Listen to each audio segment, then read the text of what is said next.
At 11:45, I positioned myself in the hotel lobby, pretending to read a magazine while I observed my family members arriving. Uncle Richard strutted through the doors in an expensive suit, talking loudly on his phone about some tech deal. Cousin Jennifer followed, her designer heels clicking authoritatively across the marble floor. Marcus arrived with his wife, both of them dressed like they were attending a red carpet event. And finally, Aunt Patricia made her grand entrance, wearing what looked like a $5,000 dress and enough jewelry to fund a small startup. She surveyed the lobby with obvious satisfaction, clearly pleased with the venue she'd chosen for the family's successful people-only celebration. I waited until they were all gathered near the elevator bank, then approached casually. "Excuse me," I said to Patricia, keeping my voice pleasant but uncertain. "I'm looking for the Chin family reunion. I think there might have been some confusion." Patricia turned, and her face immediately hardened when she recognized me. "Why? What are you doing here?" "I was hoping we could talk," I said, keeping my tone calm. "I know you said I wasn't invited, but this is my family too, and I thought maybe—" "Absolutely not," she snapped. Her voice was loud enough to attract attention from the other family members. "We made this very clear. This event is for successful family members only. You don't belong here." Uncle Richard stepped forward, sizing me up with clear disdain. "Patricia's right. Maya, look at yourself. You can't even dress appropriately for a nice hotel. This is embarrassing." "I just thought—" "You thought wrong," Marcus interrupted. "We're celebrating real achievements here. Business success, professional accomplishments, not whatever it is you do with your art projects." Jennifer nodded approvingly. "It's nothing personal, Maya. It's just that we want to maintain a certain standard today. Maybe when you've actually accomplished something worthwhile, you can join us." I looked around at their faces, my own family, united in their certainty that I was a failure who would embarrass them in front of the other hotel guests.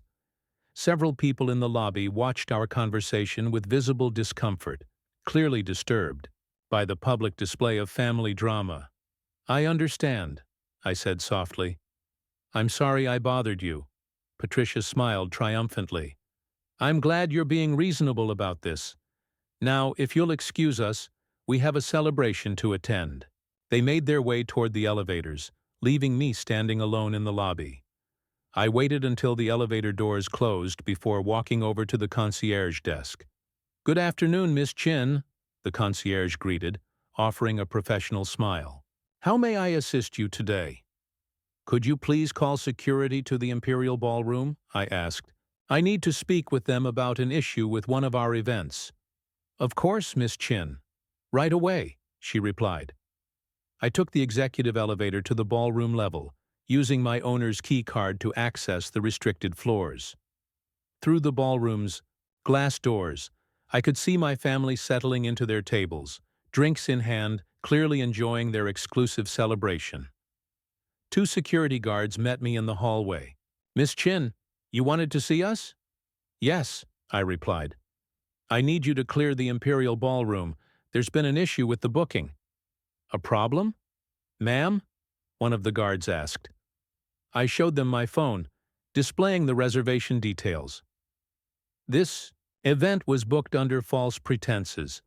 The organizers specifically excluded the property owner from attending, which violates our company's non-discrimination policies. I'm canceling the event immediately. The guards exchanged glances. They both recognized me. My photo hung in every employee break room across all Meridian properties, and I made a point of meeting with security teams during my regular property visits. "Should we give them time to collect their belongings, Miss Chin?" one of the guards asked. "5 minutes," I said. "Then I want them escorted off the premises." I watched through the glass doors as the security guards entered the ballroom. I could see the confusion on my family's faces as the guards approached their tables, speaking quietly with Patricia. The confusion quickly turned to outrage. Patricia's voice rose loud enough for me to hear through the glass. "This is ridiculous. We paid for this room. You can't just throw us out." One of the guards gestured toward the doors where I was standing. Patricia followed his gaze, and her face went pale when she saw me. I opened the doors and walked into the ballroom, my casual clothes and comfortable shoes starkly contrasting with the elegant setting my family had chosen for their success celebration. "Hello, everyone," I said calmly. "Maya, what is the meaning of this?" Uncle Richard demanded. "What did you tell them?" "I told them the truth," I replied. "You booked an event at my hotel and specifically excluded the owner from attending." Dead silence. "Your hotel?" Patricia's voice was barely a whisper. I pulled out my phone and showed them the screen. A snapshot of the Hilton corporate website with my photo and biography as chairman and CEO of Meridian Hospitality Group, the parent company of Hilton Worldwide. "My hotel. My chain, actually," I said. "All 7,000 properties worldwide." Marcus' drink slipped from his hand, shattering on the marble floor. That's impossible. You're an artist. You live in a tiny apartment and barely make rent." I couldn't help but laugh. "I live in a 6,000 square foot penthouse in Pacific Heights that I bought for $12 million. I drive a modest car because I prefer reliability to flashiness. And yes, I'm still an artist. My work hangs in luxury hotels around the world, including this one." I gestured toward the walls of the ballroom, where several of my paintings were displayed as part of the hotel's permanent collection. "But Maya," Jennifer stammered, "you never said anything about owning hotels. We thought you were struggling." I stopped sharing my achievements with family members who had already decided I was a failure, I said simply. "Every time I tried to tell you about a success, you found a way to diminish it or change the subject. So I stopped trying." Patricia's eyes scanned the ballroom, taking in the elegant decor, the expensive catering, and the luxury setting she'd chosen to celebrate family success. The reality hit her like a physical blow. "You mean all of this is mine?" "Yes," I said. "The hotel, the room you booked, the catering you ordered, even the champagne you're drinking. All of it generated revenue for my company." Uncle Richard's face flushed red with embarrassment and anger. "If you're so successful, why didn't you just tell us? Why let us believe you were a failure?" "Because you never asked," I replied. "In 8 years, not one of you ever asked about my business, my achievements, or my life. You made assumptions based on stereotypes about artists and struggling creatives, and you never bothered to look deeper." The security guards stood quietly by the door. "Miss Chin, should we proceed with the escort?" one of them asked. I looked around at my family, the people who had spent years dismissing me, excluding me, and treating me like an embarrassment. They were sitting in my ballroom, drinking my champagne, celebrating success while deliberately excluding the most successful person in the room. "Actually," I said, "I've changed my mind." Everyone looked surprised. "You came here to celebrate family success. Well, you're in the presence of the most successful member of this family. Someone who built a global hospitality empire from scratch, who employs over 400,000 people worldwide, and whose company generates annual revenues of over $20 billion. I walked over to the microphone on the small stage. "So, let's celebrate." "But, let's celebrate, honestly." The room was silent as I adjusted the microphone. "My name is Maya Chin, and I am the chairman and CEO of Meridian Hospitality Group. 6 months ago, I acquired Hilton Worldwide in the largest hospitality industry merger in history. Today, I own more hotel rooms than anyone else on the planet." I paused and looked at my family's stunned faces. I started this company 8 years ago with a single painting commission. I built it by working 18-hour days, by learning everything I could about business and finance, and by never accepting that being an artist and a successful businesswoman were mutually exclusive. Patricia raised her hand tentatively, like a student, asking for permission to speak. "Why? We didn't know. We had no idea you were so successful. Yes, I said. I gathered that from your phone call. Can you, can you forgive us? We made a terrible mistake. I glanced around the room at the faces of people who had spent years making me feel like I didn't belong in my own family. People who had excluded me from celebrations, dismissed my dreams, and treated my choices with condescension and pity. I can forgive you, I said. But I can't forget how quickly you were willing to exclude someone you thought was struggling. That says something about who you are as people. Uncle Richard stood up. Maya, please. We were wrong. Completely. Totally. Wrong. Can we start over? You can start over with yourselves, I replied. But as for me, I've built a life and a business that I'm proud of, surrounded by people who valued my contributions before they knew about my bank account. I turned toward the door, then paused. The good news is, you can still have your reunion. The room is paid for, the catering is excellent, and the champagne is top shelf. Enjoy celebrating your successes. But what about you? Marcus called out. I smiled. I have a business to run. 3 new properties opening this month, 2 major acquisitions closing next week, and a board meeting in Tokyo on Wednesday. Success doesn't take days off. As I reached the door, Patricia called out one more time. Maya, wait. We want you to stay. Please, we want to celebrate your success. I paused in the doorway. Aunt Patricia, I said, 3 hours ago you told me I didn't belong here because I wasn't successful enough. Now you want me to stay because I'm too successful to exclude. Do you see the problem with that? She didn't answer. When you're ready to have a relationship with me that isn't based on your assumptions about my worth or your assessment of my achievements, give me a call. Until then, enjoy your celebration of successful family members. I walked out of the ballroom and took the elevator down to the lobby, leaving my family to process what had just happened. The call came on a Tuesday afternoon, just as I was reviewing architectural plans for the new Meridian Hilton in downtown Seattle. My phone buzzed, displaying a familiar number, one I hadn't seen in nearly 2 years. Hello, Aunt Patricia? Why? Her voice carried that same condescending tone I remembered from my childhood, the one that made it clear she saw herself as the family matriarch, despite being only my father's sister. I'm calling about the family reunion next month. I set my pen down and leaned back in my leather chair, glancing out at the San Francisco skyline from my corner office on the 52nd floor of the Meridian Tower. Through the floor-to-ceiling windows, I could see 3 of my hotels dotting the cityscape like jewels. The reunion? I asked, my voice steady. Yes. Well, we've decided to make some changes to the guest list this year. We want to focus on family members who've actually achieved something. You understand? I'm not sure I do, I replied, my curiosity piqued. Patricia's laugh was sharp and dismissive. Maya, sweetheart, we all know you're still dabbling in that little art hobby of yours, living in that tiny apartment, barely scraping by.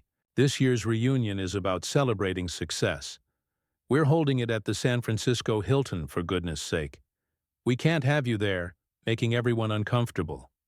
I glanced at the framed photo on my desk, one from the groundbreaking ceremony of my first hotel acquisition 5 years ago. I stood with a golden shovel next to the mayor and the city planning commission. The caption read, Meridian Hospitality Group announces $2.3 billion expansion plan. So you don't want me there? I asked, keeping my tone even. Don't take it personally, dear, Patricia said. It's just that Uncle Richard will be there with his new tech company and cousin Jennifer, just made partner at her law firm. She paused. And Marcus, well, you know Marcus owns 3 restaurants now. We want to highlight the family's real achievements, not, well, you know. I see, I said, though I didn't. I knew you'd understand. You always were the reasonable one, even if you made some questionable life choices. Maybe next year if you've figured things out by then. I picked up the latest issue of Forbes from my desk. the one with my photo on the cover, under the headline, "The Hotel Heiress: How Maya Chin Built a Hospitality Empire." The article inside detailed my $47 billion acquisition of the Hilton chain 6 months ago, making me one of the youngest women ever to own a major hotel brand.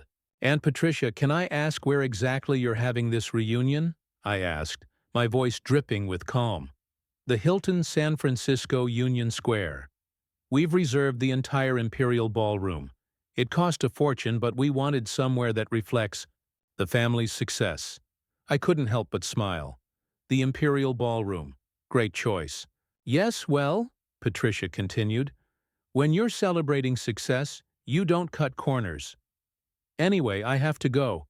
The caterers are expecting my call. There are so many details when you're planning an event for successful people." "I understand." "Aunt Patricia," I said, keeping my smile in place. "Good. Well, goodbye then."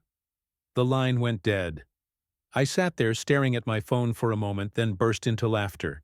The Imperial Ballroom at the Hilton San Francisco Union Square, the flagship property of the chain I now owned. The reunion was being held at my hotel, and they were excluding me because they thought I was a struggling artist. My assistant David knocked on the door.